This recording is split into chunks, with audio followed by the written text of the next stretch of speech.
For those with good taste. The big event that's going on this weekend, UFC 260, the heavyweight showdown, the rematch, part dos, Francis Ngannou versus Stipe Miocic. Some would say the greatest heavyweight of all time. Yeah, I mean, we've had this discussion kind of before. Yeah, when I say some, I mean us. Yeah, there's a small contingent of people who probably would tell you he's not, but I mean, Stipe Miocic, probably the best heavyweight to ever live. Credentials at this point, wise, right? yeah, 100%. Yeah, we would have to agree. Which brings me to my first point, Matt. Let's start here. How fucking disrespectful is it that this man is an underdog? Yeah, I feel like he's always been an underdog. What was the actual score of their first fight? Did he not get? I mean, he won every round. No, it was right? across the board. But did he win any of those 10-8? Let me see if I can find that. Because the last couple rounds of that fight, if I remember correctly, were a fucking massacre. And by massacre, I mean like he was just like there was nothing Ngannou could do, right?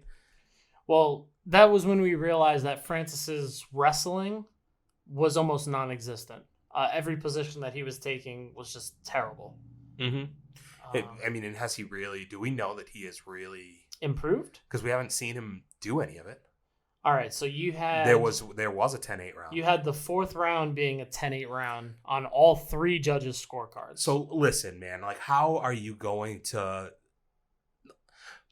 would you disrespect a guy who is unanimously the best heavyweight ever, who is not past his prime at all, right? Has beaten everybody basically they've put in front of him. And yes, like has he gotten knocked down by guys?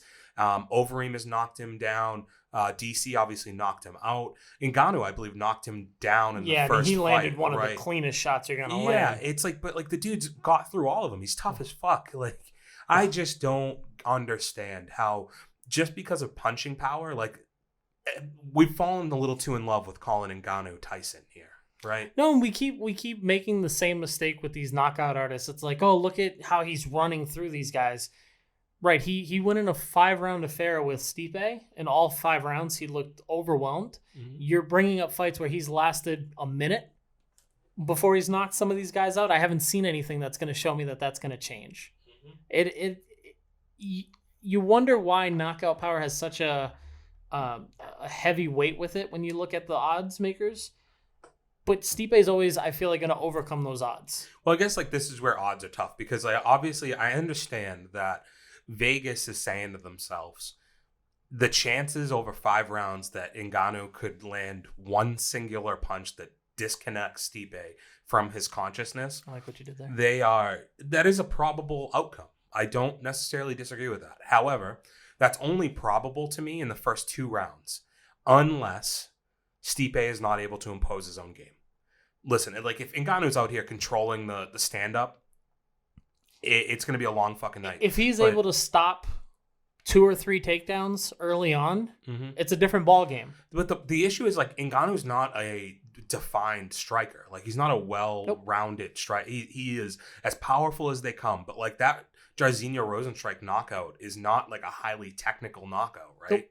I mean, some would say that he was wildly punching. He did about everything wrong in that you could have certainly got caught on the way. He has the great equalizer, but the thing is, when you deal with, there's levels to this shit, right? And it's like when we're gonna get a button eventually that says there's levels to this shit.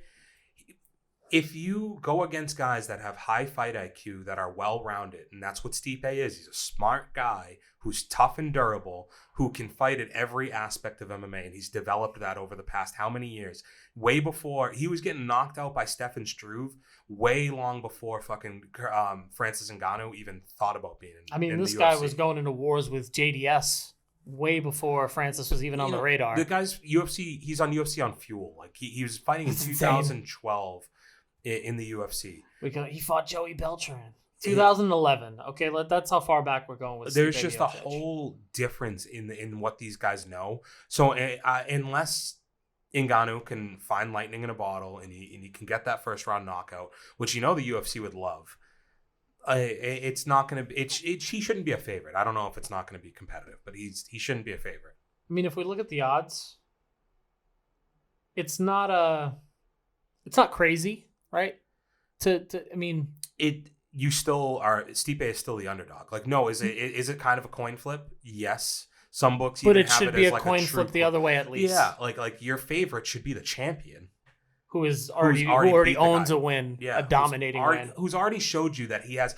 Honestly, if Vegas is worried about losing on Ngannou, I'd be worried about all these fucking guys with a ton of bankroll that can just go and lay money on Stipe right now. So let's talk about why the odds makers may be, or the odds may be what they are. So since they met back in 2018 when Stipe dominated Ngannou, there's the snooze fest against Derek Lewis, and a lot of people have kind of given him, which he lost, yes, 100%. Which some people have now given him a reprieve for.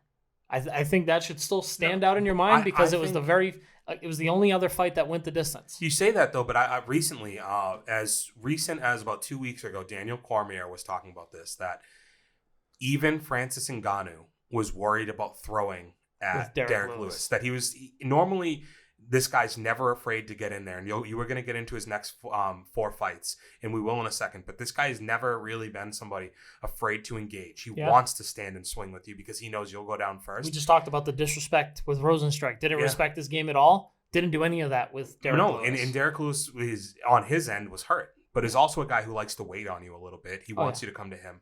But yeah, get into his other fights. So after the Derek Lewis fight, he goes into a fight with Curtis Blades, where a lot of people are thinking Curtis Blades is going to go into this and dominate Francis Ngannou after his recent performances because he had all the credentials to do so. Mm-hmm. Instead, Francis Ngannou in 45 seconds knocks out Curtis Blades. Matt, what did he do in 2016 to Curtis Blades? Oh, well, I mean, he knocked out Curtis Blades. Wow. In 2016. Yeah, no, nobody was surprised. But there was a lot of talk going into that fight that Curtis Blades was going to do something crazy. Didn't happen out that way. We have more information on Curtis Blades than we did now. We did then. Yeah, makes sense. And then he goes on to beat Cain Velasquez and Junior Dos Santos, 2 guys that I think it's safe to say are well past what we considered their heyday. They left the best versions of themselves in the cage with each other. A long time a great ago. Point. Especially Cain Velasquez, and I was very optimistic for this fight when Cain was on his comeback. I was hopeful that we were going to get the old Cain.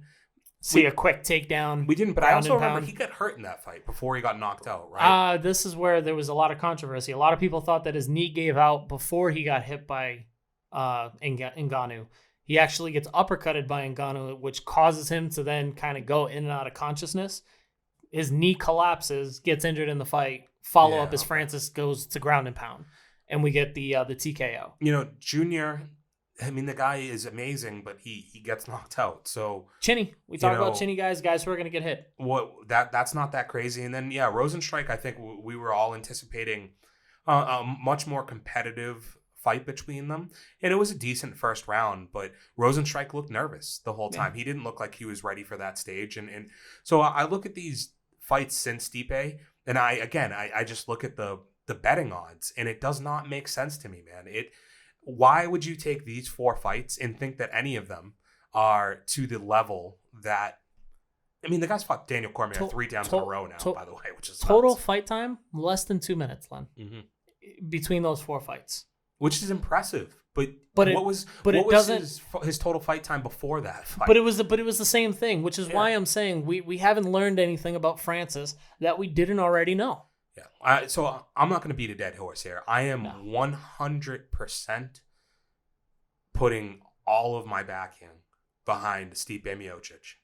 Yeah, I think he probably gets the job done again, either late stoppage or by decision, either by exhausting Ngannou or just controlling him. One of the two. I think Stipe definitely owns the upper hand here, just knowing that he can weather the storm that is Francis Ngannou. I assume, if you're a gambler out there, which a lot of you are, I would assume you get a pretty good payout if you were to parlay Stipe Miocic and the over on this fight, just because I know that if you're already anticipating the favorite to be Ngannou, you're also anticipating a short first or a second round knockout. Yep. So that's where my money would be going currently on this fight, would be taking notes. Just on the odds alone. Like I feel like they've pushed me that direction. Yeah, the proof is in the pudding. I think we both agree where this fight's going to go, and it sets up a lot of exciting matchups afterwards, which is also why I'm hoping that this goes the way that we want it, that we're expecting it to. Yes, sir. For those with good taste.